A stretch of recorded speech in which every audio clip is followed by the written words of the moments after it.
Добро, само што имавме средба со Живко Митровски, првиот човек на синдикатите во Македонија. Средбата беше многу продуктивна, би рекол, ги запознавме за нашиот план за штедење.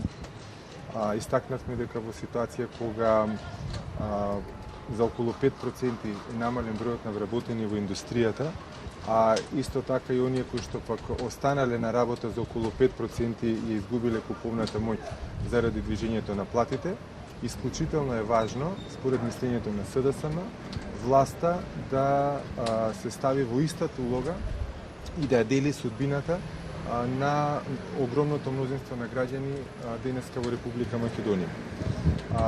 Повторно ги истакнавме предностите на заштедите кои што ние ги предлагаме и она што е за, предпоставам, синдикатите најважно, со реализацијата на нашиот предлог за штедење остануваат парите што се предвидени за плати, така што платите апсолутно ќе бидат исплатувани и тие не се ставаат во никаков ризик со нашиот план на заштеди.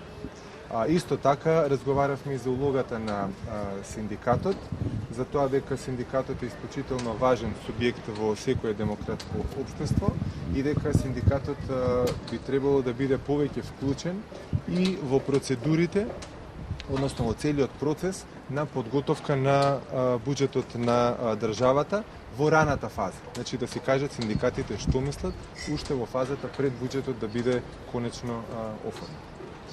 Сега тоа прашање да разбра.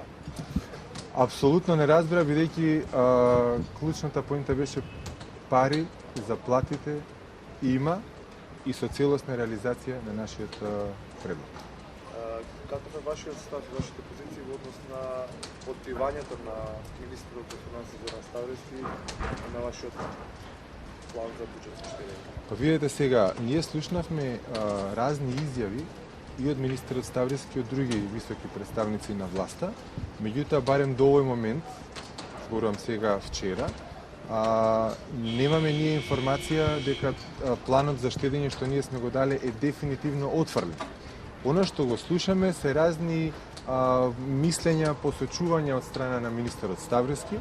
Меѓутоа, јас пак ќе ви кажам, тој навистина има проблем како да им објасни на граѓаните на Република Македонија дека во оваа криза владата за наредната година си предвидела речиси за 20% повеќе пари за патување и дневници.